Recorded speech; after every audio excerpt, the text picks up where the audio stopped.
A maioria dos pastores que eu converso, que é ex-Deus e Amor, eles dizem que foram descartados pelo ministério, pela igreja.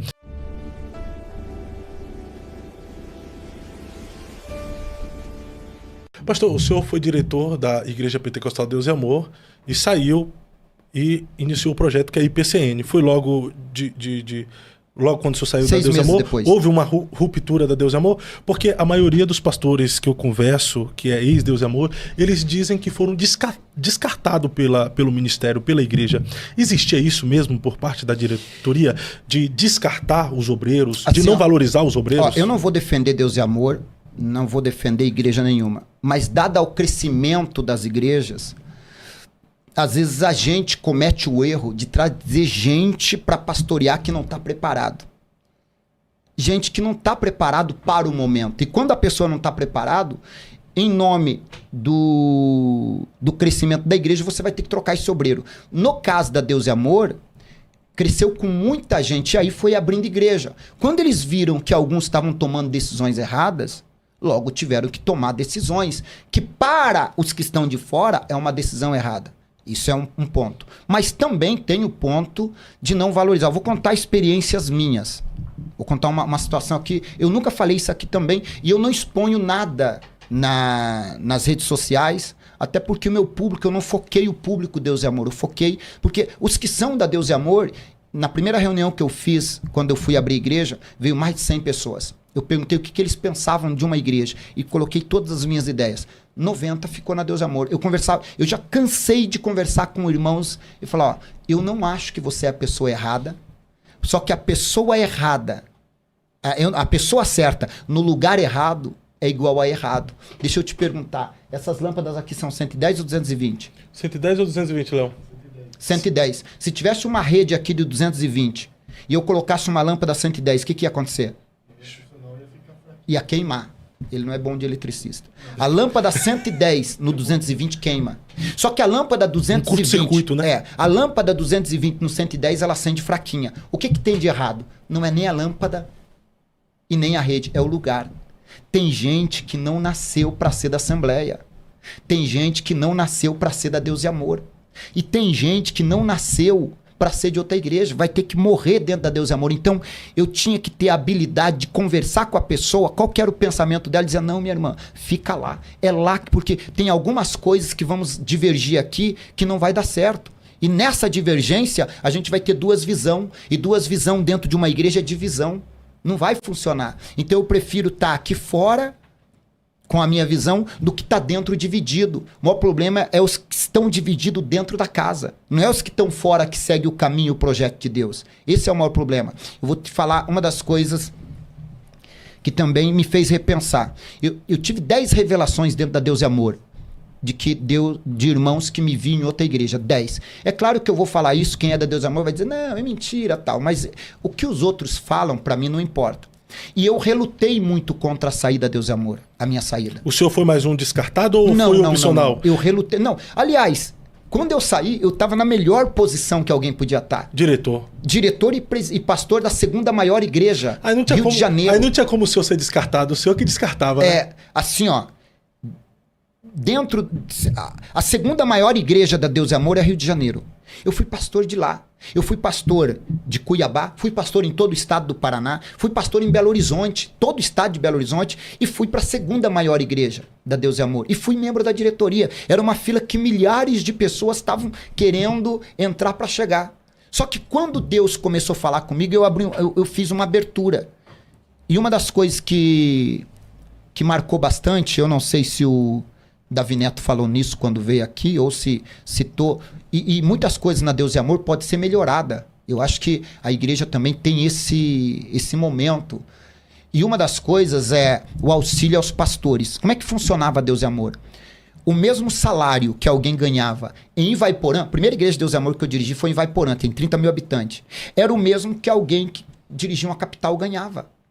Só que em Ivaiporã, quando eu comecei, eu não tinha filhos. Então, eram 3 salários e meio. 3 salários e meio hoje daria quanto? Daria um salário mínimo. Não, hoje 3 salários e meio de hoje. 3 salários e meio, chegava próximo dos 5. 5 mil. É um baita salário para quem está numa cidadezinha pequenininha. E eu não pagava aluguel porque a casa estava junto com a igreja. Só que quando eu saí de lá, eu vim para uma outra cidade maior que eu já tive que pagar aluguel. A igreja não paga aluguel. Não pagava na minha época. Aí se eu tinha um carro, a igreja não paga prestação, não paga combustível, não pagava nada. Isso na minha época. Hoje eu não posso falar de hoje. E quando eu vou para o Rio de Janeiro, as coisas começam a ficar mais difícil financeiramente para mim. Tudo que eu tinha de economia eu gastei para me sustentar. Porque eu não podia pegar mais do que me era autorizado. Ainda que alguém diga, não, mas tem muitos pastores que roubam, que pega. Mas eu prefiro dormir com a consciência tranquila do que acordar com a minha consciência pegando fogo e amanhã ser intimado como um ladrão. E aconteceu um fato interessante que eu fui para a diretoria, eu tenho a carta, escrevi pedindo para eles aumentar o meu salário no Rio de Janeiro, porque aí eu já estava com 4 filhos. E esses 4 filhos tinham escola. E ainda bem que a Deus e Amor não fez igual a outra igreja, né? Mandava os obreiros fazer vasectomia para não ter filho. É, né? isso também. E aí Deus e Amor nunca fez isso. E eu com 4 filhos, como é que eu vou sobreviver com 5 mil reais no Rio de Janeiro com 4 filhos, criança? E eu tinha que tirar o dinheiro do aluguel, a igreja não pagava aluguel. Eu tinha que tirar o dinheiro do aluguel, hoje talvez uns 7 mil reais. O aluguel no Rio de Janeiro hoje é 3 mil. Você ter que manter um carro, manter combustível e viver com 4 filhos para no Rio de Janeiro ter que deslocar a van para levar os filhos na escola, não dá. A igreja não dava nada de benefício. E eu fui me vendo perdido. Chamei minhas 2 filhas, eram crianças ainda, e mandei para Santo Antônio da Platina, onde a minha sogra mora. Falei com a minha esposa, tua mãe vai ter que cuidar dos nossos filhos para mim me manter no ministério. Mandei uma carta para a diretoria, falei, não tem como vocês aumentar meu salário? Aí veio uma resposta, se aumentar o teu, tem que aumentar de todo mundo. Aí fizeram uma conta que dava uma conta astronômica. Tá vendo? Não dá para aumentar o seu, você não é melhor que ninguém. Aí eu tentei explicar, mas eu tô numa igreja que na época entrava muito mais dinheiro do que a igrejinha quando eu comecei. Era a 2ª maior igreja. Falei, dá pelo menos alguns benefícios. Não dá porque você não é melhor que ninguém. Falei, tá bom. E eu tentei insistir ali nessa condição e não deu. Aí eu tinha que ver meus filhos a cada 2 meses. A Angélica e a Carol. O Alisson posteriormente foi também, mas o Alisson, como era o mais pequenininho, ficou com a gente. O Alisson e o Alexandrinho. O Alexandre Filho.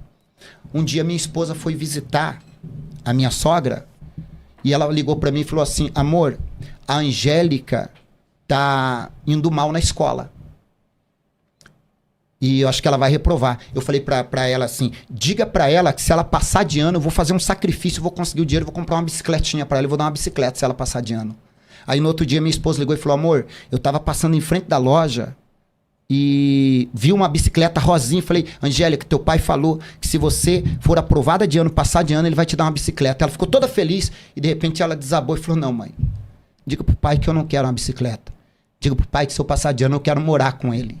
Naquela hora, quando a minha esposa falou isso, eu falei, Senhor, eu tô salvando o mundo e tô jogando a minha família fora. Aí eu comecei a repensar. Eu falei, será que é isso que Deus quer para mim? Então foi baseado nisso. E nesse momento, quando Deus falou comigo, eu entendi as revelações que vinham. Então, posteriormente, eu fui até a diretoria e falei, eu não vou julgar. Davi Miranda, para mim, foi um dos líderes mais extraordinários que eu já conheci. Um homem que, sem toda a cultura intelectual que se pode ter, ele levou a igreja para mais de 130... Quando eu estava na Deus e Amor, eu estava em 135 países, eu viajei por vários países. Eu falei, eu não vou confrontar ele, mas eu não posso continuar dividido aqui dentro. Então, segui meu caminho e tomei minha decisão.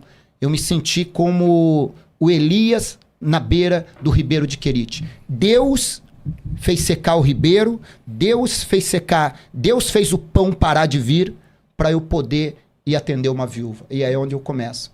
Uma viúva.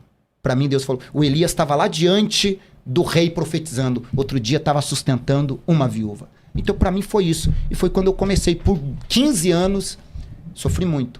Mas então o senhor, por algum momento, se sentiu desvalorizado pelo ministério? Não, mas isso é um sentimento que basicamente quase todos os obreiros se sentiam nesse contexto. Alguns não, porque usavam segundo os meios, que aí não compete a mim falar.